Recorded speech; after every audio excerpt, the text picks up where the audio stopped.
Hello, happy Wednesday in the greenhouse. Doing a little bit of cardio and trying to get back into fasting. I've not been fasting the last week or so. A little bit of slack and the diet's not been great, and I think my cheeks show it. Anyway, I want to talk about something, because one thing that I find, like, I see this time and time again from people, like conversations we have, people who've perhaps tried personal trainers, tried coaches, tried other fitness professionals, and they'll say to us, I had this trainer, he didn't bother getting back to me. Or I had this trainer and I got injured, or I got hurt. And they basically try to tar everybody in the same industry with the same brush. And I see this again, the same with perhaps people who have been cheated on. Women who've been cheated on, all men are cheats. They can't keep it in their pants, things like that. Little comments like that I see, and you see it the same again with people who are racist. They tar everyone with the same brush, and it's something that grates on me, because I'm a huge believer that everybody is individual, and yes, there might be certain things that you might see, be able to generalise, but there's always going to be one of those, that there'll be one or two people who don't fit into that same bracket.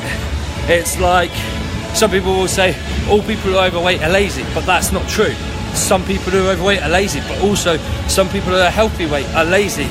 We can't go around tarring people with the same brush, because when we do that, we miss out on so many opportunities.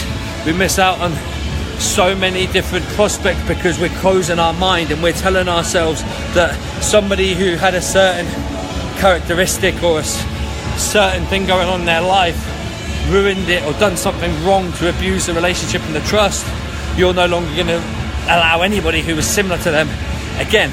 And that's not fair. And the reason why I'm sharing this today is because I've actually found this quite a lot over the last few weeks with people, where Ellie and I pride ourselves in being there for people. Ellie and I pride ourselves in delivering to people what we promise we will, giving them the accountability, giving them support, blah blah blah. We're there for people 24/7, and what we found, like, we always keep our pricing clear, our payment plans clear. People who pay for the higher price program, it's a price up front, or if we split the cost, it works out slightly more. And sometimes you might give people a little bit of flexibility because they explain their circumstances, and that gets abused every now and then. But I find it hard as well not to tar everyone with the same brush, get frustrated, annoyed, and just wipe the slate, because that's the difficult thing for me about running my own business, because I become emotionally attached. So does Ellie.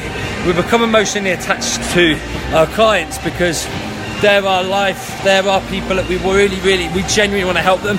Because anyone that we don't want to help when they're joining us, we just tell them straight away, you're not the right client for us, and probably refund them if they paid £1 or they paid a small deposit, whatever it is. We can't help everyone, but the ones that we choose that we want to help with, we invest. Like the saying, going balls deep is what we do.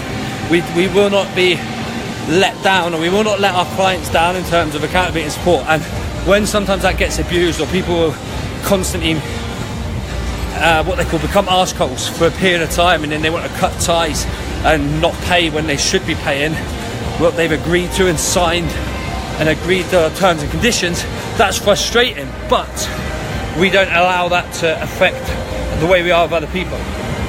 We don't allow that to affect the way we operate our business. We don't allow that to affect the way we will still respond to people 24/7 as soon as we see things, because it's our passion, it's our livelihood.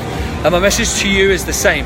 If you're perhaps somebody who's had bad experiences with people like personal trainers, coaches, etc., etc., don't tar everyone with the same brush because you had that one bad experience, because it's like everything, there's good and bad in everyone, and sometimes you have to put up with a lot of shit to find a good one.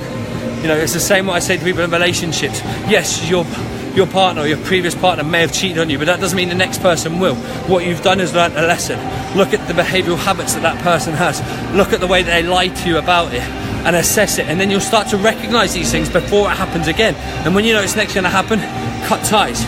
You won't be as emotionally invested because you've learnt lessons from previous experiences. And that's the same as the way that I run my life in all areas of my life. People one chance, then they're gone. I learn a lesson from it, make a mental note, and I hold that lesson for future relationships. So every relationship now that I form becomes tighter.